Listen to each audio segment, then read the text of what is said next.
శక్తి తైలాభిషేక ఆదివారపు ఆరాధన. సమయం ఉదయం 8:30 గంటల నుండి. స్థలం వైస్రాయ్ గార్డెన్స్, జుబ్లీ బస్టాండ్ ఎదురుగా, సికింద్రాబాద్. ప్రార్థనా శక్తి తైలాభిషేక ఆరాధన ఫిబ్రవరి 24 మంగళవారం. సమయం ఉదయం 8 గంటల నుండి. స్థలం ఎస్ఆర్ గార్డెన్స్, ఈనాడు ఆఫీస్, వైరా రోడ్, వెలుగుమట్ల, ఖమ్మం. ప్రార్థనా శక్తి తైలాభిషేక ఆరాధన ఫిబ్రవరి 25 బుధవారం. మొదటి ఆరాధన ఉదయం 7 గంటల నుండి. రెండవ ఆరాధన ఉదయం 10 గంటల నుండి. స్థలం సీతారాం టౌన్షిప్ ఎదురుగా, housing board colony, Nallapadu road, Guntur.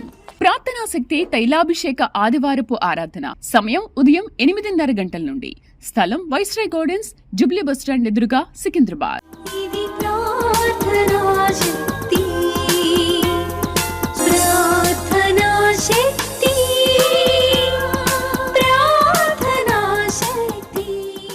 పాలకులు పరిసర ప్రాంత ప్రజలకు ముఖ్య గమనిక. పాలకులలో మొదటి శుక్రవారం జరిగే ఆరాధన మార్చి 3 మంగళవారంకి మార్చబడింది. దయచేసి గమనించగలరు. ప్రార్థనా శక్తి తైలాభిషేక ఆరాధన మార్చి 3 మంగళవారం పాలకులు. స్థలం అడబాల గార్డెన్స్, ఎల్ఎన్టీ బిల్డింగ్స్ పక్కన, పెంకులపాడు రోడ్డు, పాలకొల్లు. ప్రార్థనా శక్తి తైలాభిషేక ఆరాధన మార్చి 3 మంగళవారం పాలకొల్లు. సమయం ఉదయం 10 గంటల నుండి. స్థలం అడబాల గార్డెన్స్, ఎల్ఎన్టీ బిల్డింగ్స్ పక్కన, పెంకులపాడు రోడ్డు, పాలకొల్లు. తాడేపల్లిగూడెం పరిసర ప్రాంత ప్రజలకు శుభవార్త. ప్రార్థనా శక్తి తైలాభిషేక ఆరాధన ప్రతి నెల మొదటి బుధవారం. సమయం ఉదయం 10 గంటల నుండి. NK highway grounds, Autonagar, Gudem highway bypass road, Tadepalligudem. ప్రార్థనా శక్తి తైలాభిషేక ఆరాధన ప్రతి నెల మొదటి గురువారం. సమయం ఉదయం 10 గంటల నుంచి. స్థలం తూర్పుగోదావరి జిల్లా, అమలాపురం దగ్గర, ఉప్పలగుప్తం. విజయవాడ పరిసర ప్రాంత ప్రజలకు శుభవార్త. ప్రార్థనా శక్తి తైలాభిషేక ఆరాధన ప్రతి నెల మొదటి శనివారం. సమయం ఉదయం 8 గంటల నుండి. స్థలం బొబ్బూరి గ్రౌండ్స్, భవానీపురం, పున్నమి ఘాట్, విజయవాడ. యేసయ్య నామములో మీకు వందనాలు తెలియపరుస్తూ ఉన్నాను ప్రియులరా. ఈ దినము కొరకు దేవుడు సిద్ధపరిచిన వాగ్దానాన్ని మనం స్వాధీనపరచుకుందాం. పరిశుద్ధ గ్రంథములో నుండి యెషయా గ్రంథము 30వ అధ్యాయము 26వ వచనం ద్వారా ప్రభు మిమ్మల్ని దర్శిస్తూ ఉన్నారు. Isaiah chapter 30 verse 26. యెషయా గ్రంథము 30వ అధ్యాయం 26వ వచనంలో చూడండి ఎంత పెద్ద మాట ప్రభు చెప్తా ఉన్నారు. యెహోవా తన జనుల గాయమును కట్టి వారి దెబ్బను బాగు చేయదినమున చంద్రుని వెన్నెల సూర్యుని ప్రకాశము వలె ఉండును. సూర్యుని ప్రకాశము 7 దినముల వెలుగు ఒక్క దినమున ప్రకాశించినట్లుండును. నీ జీవితంలో గాయం కలిగింది కదా, నీ జీవితంలో చాలా శోధన కలిగింది కదా, అయితే నీ గాయాన్ని దేవుడు కట్టుతున్నారు. నీ గాయము, నీ బాధను దేవుడు తీసేస్తున్నాడు. అది ఎలా తెలుస్తుందంటే, గాయము కట్టబడిన స్థితి ఎలా ఉంటుందంటే, చంద్రుని వెన్నెల సూర్యుని ప్రకాశం వలె ఉంటుంది. వెన్నెల మనకు తెలుసు కదా, వెన్నెలలో కనపడకుండా ఉంటుంది. అంత స్వచ్ఛమైన వెలుగు ఉండదు. వెలుగు ఉంటుంది కానీ స్వచ్ఛమైన వెలుగు ఉండదు. అంటే నీ వ్యాపారము నడుస్తుంది కానీ అంత పెద్ద లాభం లేకపోవటం. ఉద్యోగం చేస్తున్నావు, జీతం వస్తుంది కానీ అంతగా నువ్వు స్థిరపడకపోవటం. చంద్రుని వెన్నెల సూర్యుని ప్రకాశమానముగా మారిపోతుంది. అంటే గొప్ప వెలుగుగా రాబోతుంది. అంటే మీరు మీ ఆదాయంలో, మీ ఆస్తిలో, ఉద్యోగంలో మీరు అద్భుతమైనటువంటి ప్రమోషన్లోకి వెళ్ళబోతున్నారు. కృప. ఎందుకంటే దేవుడు మీ గాయాన్ని కట్టాడు. ఈరోజు దేవుడు మీ శోధన కొట్టివేసాడు. మీ మీద ఏలుబడి చేస్తున్న ప్రతి ఒక్క దైవపు శక్తులను ఆయన కొట్టివేస్తున్నారు. గొప్ప మాట ఏంటంటే, ఈరోజు పరిశుద్ధాత్మ దేవుడు మీకు ఇస్తున్న గొప్ప మాట, సూర్యుని ప్రకాశము 7 దినముల వెలుగు ఒక్క దినమున ప్రకాశించినట్లుండును. ఒకరోజు సూర్య ప్రకాశము అంటే సూర్యుని వెలుగు 7 రోజుల వెలుగు ఒక్కసారే వస్తే ఎలా ఉంటుందో, నీ ఒక్కరోజు కష్టార్జితము 7 దినముల కష్టార్జితముగా దేవుడు ఆశీర్వదించబోతున్నాడు. అంటే 7 టైమ్స్ మీ ఆదాయం పెరుగుతుంది. 7 టైమ్స్ నీ హెల్త్లో గొప్ప బలము కలుగుతుంది. నీ మనస్సు, నీ ఆనందము, ఇంతవరకు కృంగిపోయో ఒక గాయము కలిగింది, దెబ్బ తగిలింది, కానీ ఆ గాయాన్ని దేవుడు కడుతున్నాడు. ఎంత అద్భుతంగా ఈ మాట ప్రభు బయలుపరుస్తున్నారంటే, యెషయా గ్రంథం 30వ అధ్యాయము 26వ వచనంలో, యెహోవా తన జనుల గాయము కట్టి వారి దెబ్బను బాగు చేయుదునుమున చంద్రుని వెన్నెల సూర్యుని ప్రకాశం వలె ఉండును. సూర్యుని ప్రకాశము 7 దినముల వెలుగు ఒక్క దినమున ప్రకాశించినట్లుండును. ఇంతవరకు ఏది కోల్పోయారో అవన్నీ మీకు వస్తున్నాయి. 7 రోజులు ఆశీర్వాద వెలుగు, 7 అంతల దీవెన మీరు పొందుకోబోతూ ఉన్నారు. మీ ఆదాయము రోజు ఒక 1000 రూపాయలు ఉందనుకోండి, అది 7,000గా దేవుడు ఆశీర్వదిస్తాడు. ఎలా ఆశీర్వదిస్తాడు అంటే ఆశ్చర్యకరంగా దానిని దేవుడు బ్లెస్ చేస్తాడు.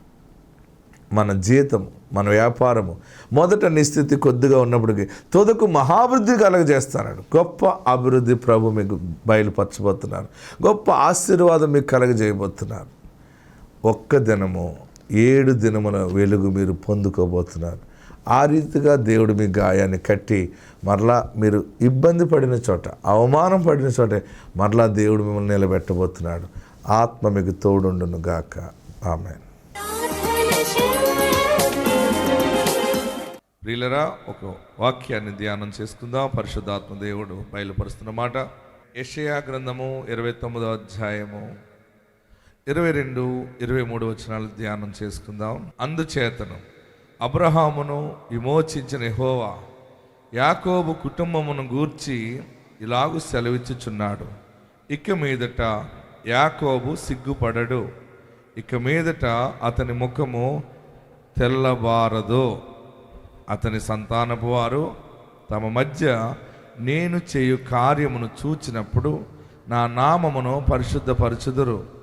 యాకోబు పరిశుద్ధ దేవుని పరిశుద్ధపరచుదురు, ఇశ్రాయేలు దేవునికి భయపడుదురు. హల్లెలూయా. గట్టిగా హల్లెలూయా చెప్పండి. ఈరోజు దేవుడు మీకు తెలియపరచమని చెప్పిన మాట ఏంటంటే యాకోబు సిగ్గుపడడు. అందరు చెప్పండి. అంత మంచి మాట చూడండి. ఇక మీదట అంటే అంతవరకు యాకోబు సిగ్గుపడ్డాడు, తరమబడ్డాడు. కొన్ని సమయాల్లో మనం సిగ్గుపడిపరిచి పెడతా ఉంటాం. ఇస్తానన్న వాళ్ళకి ఇవ్వలేక, చేస్తానన్న పని చేయలేక, వస్తాయి అనుకున్నది రాకపోవటం, ఇవన్నీ కూడా మనం చాలా విషయాల్లో అయ్యో మాట పోయింది, ముఖం చాటేసుకోవాల్సి వస్తుందని అనుకుంటాం. మీ అందరికీ ఈరోజు శుభవార్త. ఆత్మదేవుడు ఈ మాటని ఈరోజు మీకు దీవెనగా పరిశుద్ధాత్ముడు ఇస్తున్నది ఏంటంటే మీరు ఇక మీదట సిగ్గుపడరు. యాకోబు సిగ్గుపడాడు. అక్కడ ఎంత పెద్ద మాట. అందరూ గట్టిగా చదవాలి. 22వ వచనం అందరూ చదవాలి. స్టడీ 1, 2, 3. అందుచేతను అబ్రహామును విమోచించిన యెహోవా యాకోబు కుటుంబమును గూర్చి ఇలాగు సెలవిచ్చుచున్నాడు.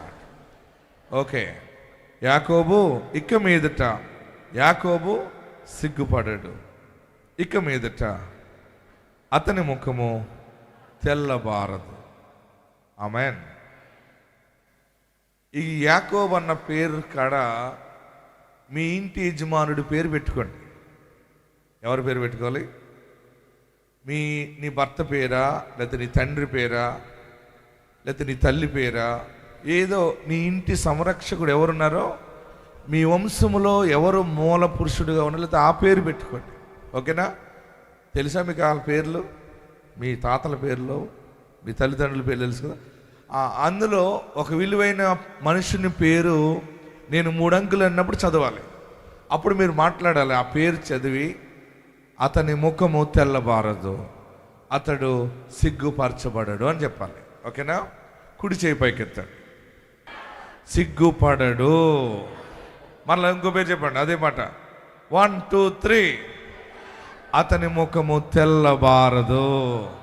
ఇప్పుడు ఆ సెంటెన్స్ అంతా మీరు పూర్తి చేసుకోండి. నేను 3 అంకెలు చదివినప్పుడు మీ ఇంటి యజమానుడి పేరు చెప్పి సిగ్గుపడడు, సిగ్గుపడదు, ముఖము తెల్లబారదు అనే పేరు యాడ్ చేసుకోండి.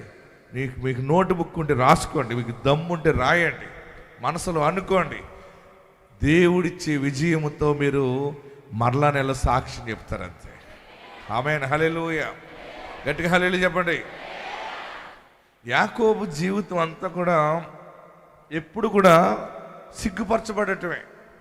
యాకోబు జీవితంలో ఎప్పుడు పరుగులు పరుగులు పరుగులు, అంతా కూడా అయోమయం కింద ఉండేది. చివరికి అంటే కొన్ని తప్పిదాలు యాకోబు చేశాడు. యాకోబు తన తండ్రిని, అన్నగారికి మోసం చేశాడు.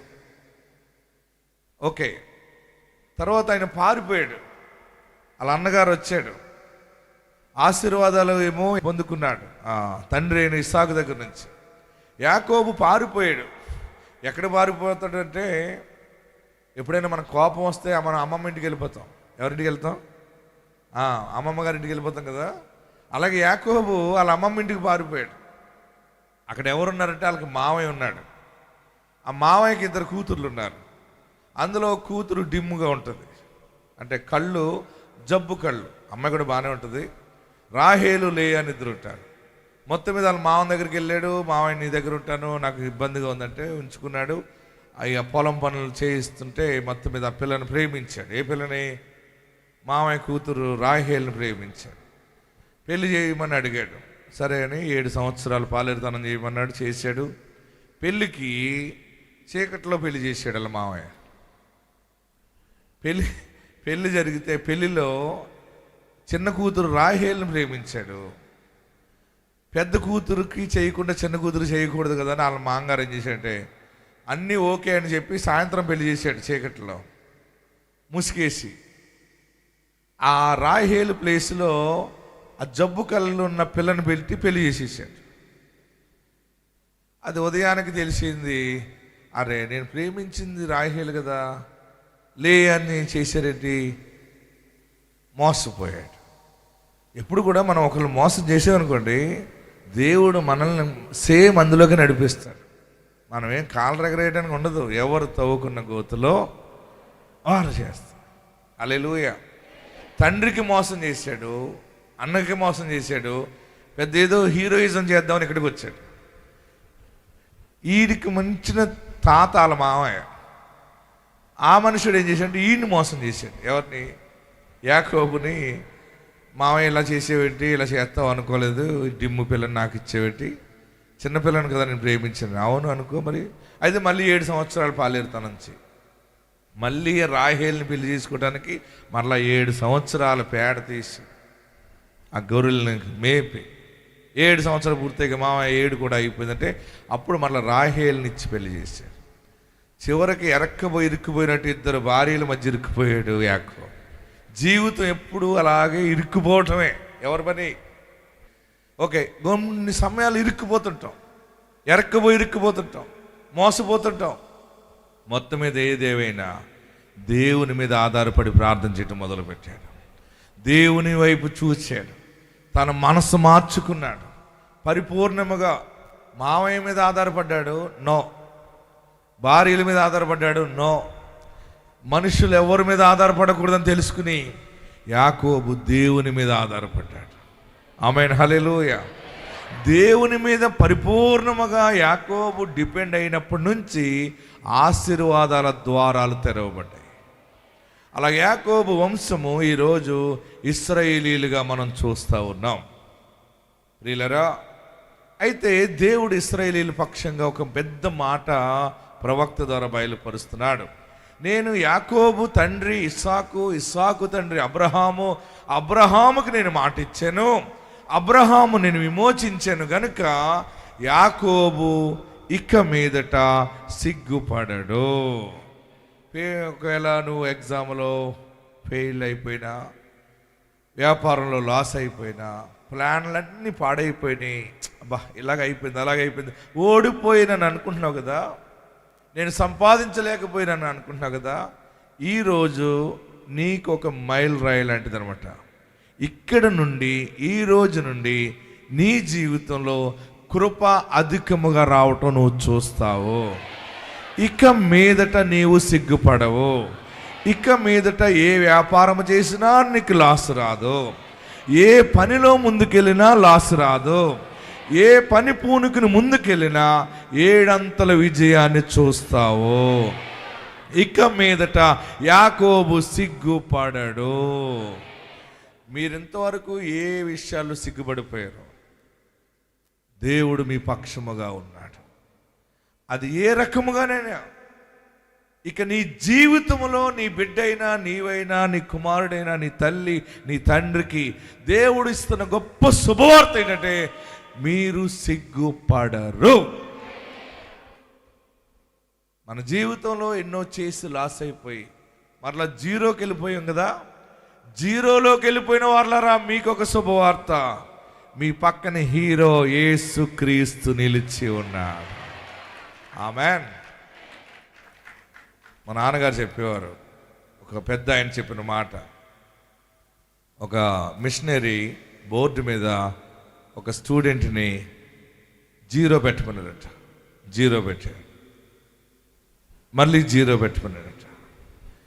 ఒక 10 జీరోలు సున్నలు పెట్టమంటే 10 పెట్టాడట. ఈ సంఖ్య ఎంత బాబు అంటే, ఇది సంఖ్య కాదండి, ఎన్ని సున్నాలు అన్నాడట. సరే అన్ని చెరిపోయానడట. 1 పెట్టమనట. ఇప్పుడు ఒక 0 పెట్టానడట. ఇప్పుడు ఇది ఎంత, ఇది 10 అండి అన్నాడట. ఇంకొకటి పెట్టానడట. 2 జీరోస్ పెడితే ఎంతైంది? 100. ఇంకొకటి పెట్టానడట, 1000 అండి. ఇంకోటి పెట్టు, 10,000. ఇంకోటి పెట్టు. అలాగా 5 సున్నలు వచ్చేటప్పటికి ఇది ఎంత? 1,00,000.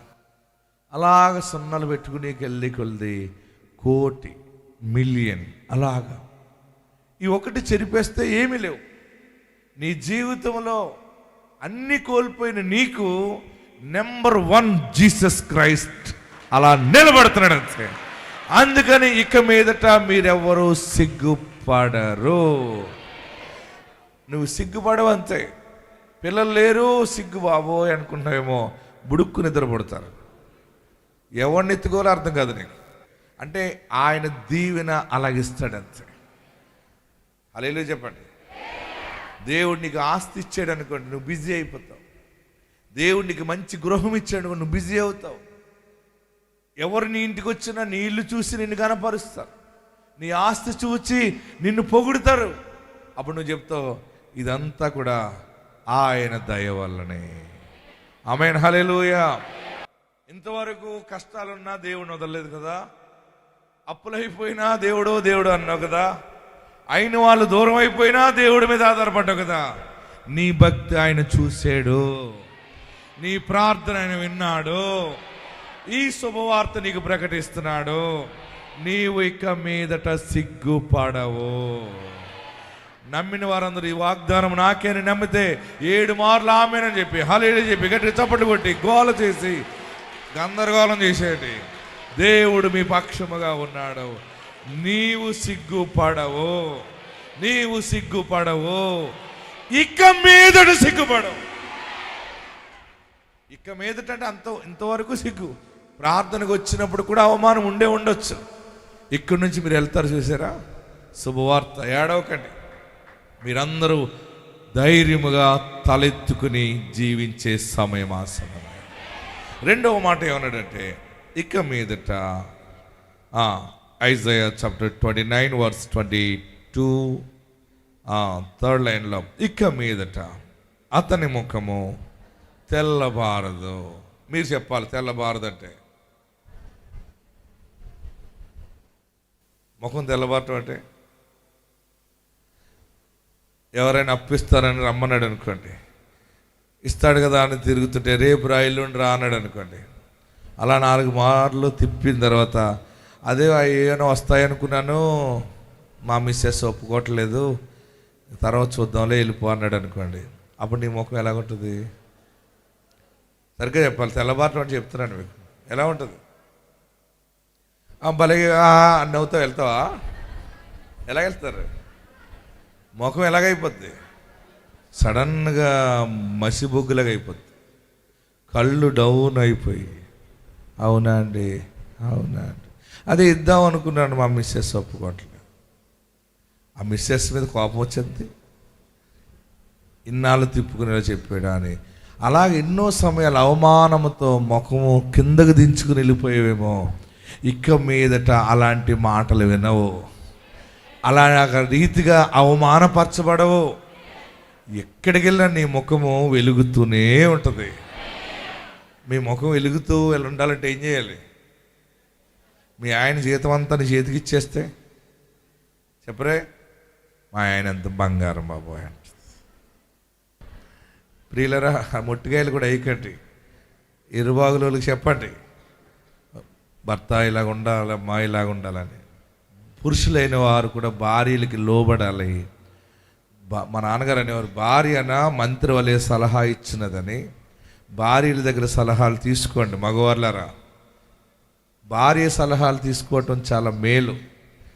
ఏది చేసినా మీరిద్దరూ కలిసి ఆలోచన చేయటంలో దేవుని కార్యము జరుగుతుంది. పురుషులు భార్యలను ప్రేమించండి, భార్యలు భర్తలకు లోబడండి. దేవుని ఎదుట మీ సాక్ష్యాన్ని కాపాడుకోండి. దేవునికి మహిమ కలుగుగాక. అయితే ఈరోజు దేవుడు ఇచ్చిన గొప్ప మాట ఏంటంటే, ఇక మీదట యాకోబు సిగ్గుపడాడు. అందరు చెప్పండి, అందరు ఇక మీదట. అది వదిలేకండి. 1 2 3 చెప్పండి. ఇక మీదట యాకోబు సిగ్గుపడాడు. రెండవది ఏమన్నాడు? ఇక మీదట అతని ముఖము తెల్లబారదు. అయ్యో ఇలా జరుగుతుంది అనుకోలేదు, అలా జరుగుతుంది అనుకోలేదు. తెల్లబారిన ముఖాలరా, అవమానంతో షాక్లోకి వెళ్ళిపోయిన వాళ్ళరా, మీ నోటి నిండా నవ్వు ఉంటుంది, మీ ముఖములో వెలుగు ఉంటుంది, మీ గుండె బలముగా ఉంటుంది. దేవుని ఎడల కృప ద్వారా మీరు ముందుకు కొనసాగుతారు. ఆత్మ మీకు తోడుండును గాక. మరొక మాట ఏమన్నాడంటే, అతని సంతానపు వారు తమ మధ్య నేను చేయు కార్యమును చూచినప్పుడు నా నామమును పరిశుద్ధపరచుదురు. యాకోబు పరిశుద్ధ దేవుని పరిశుద్ధపరచుదురు, ఇశ్రాయేలు దేవునికి భయపడుదురు. మూడవ ఆశీర్వాదం ఏంటంటే, మీ సంతానములో దేవుడు ఘనమైన కార్యములు చేయబోతున్నాడు. ఒకటి, నీవు సిగ్గుపడవు. రెండవది, నీ ముఖము, నీ పిల్లల ముఖము తెల్లబారదు. మూడవది, నీ ఇంటిలో దేవుడు బలమైన కార్యములు చేస్తున్నాడు. మీరందరూ వచ్చే నెల ఎలుగెత్తి సాక్ష్యాలతో ప్రారంభమవుతారు. ఈ సంవత్సరం అంతా మీ అందరి నోట సాక్ష్యము దేవుడు అనుగ్రహించునుగాక. అందరూ ఉన్న చోటనే లేచి నిలబడదు. ఎక్కడున్నవారు అక్కడే లేచి నిలబడి నమస్కరించి, సిగ్గుపడని సాక్ష్యం ఉంటుంది, ఘనమైన కార్యాలు కలిగిన సాక్ష్యంతో నిలబడుతున్నావు. దేవుడు నీ చేతి కష్టాన్ని ఆశీర్వదిస్తున్నాడు.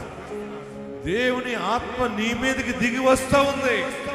ఇక ఏ చీకటి నీ మీద పని చేయలేదు, ఏ దైవ శక్తి నీ మీద పని చేయలేదు, ఏ దరిద్ర శక్తి నీ దగ్గరికి రాదు.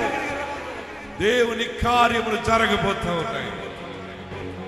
నా పాపాలు క్షమించి యేసయ్యా అన్నాడు.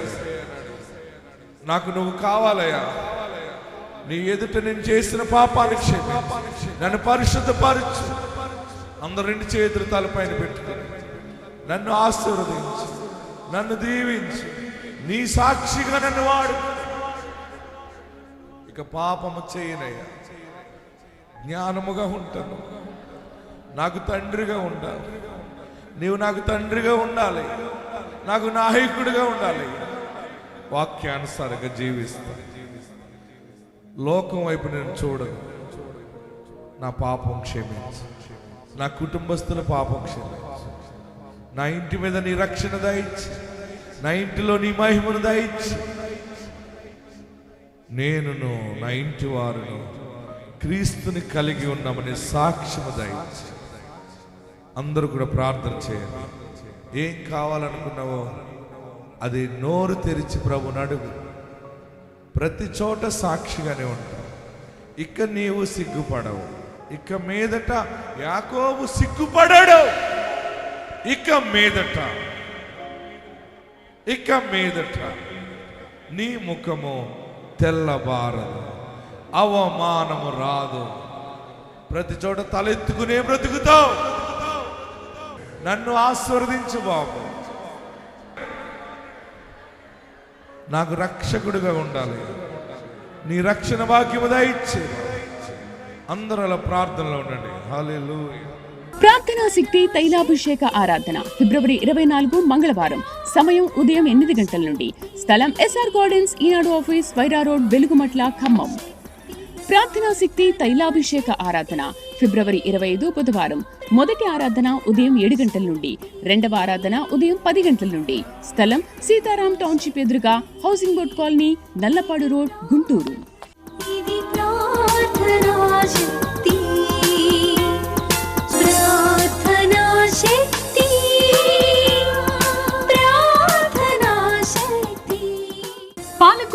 ప్రాంత ప్రజలకు ముఖ్య గమనిక.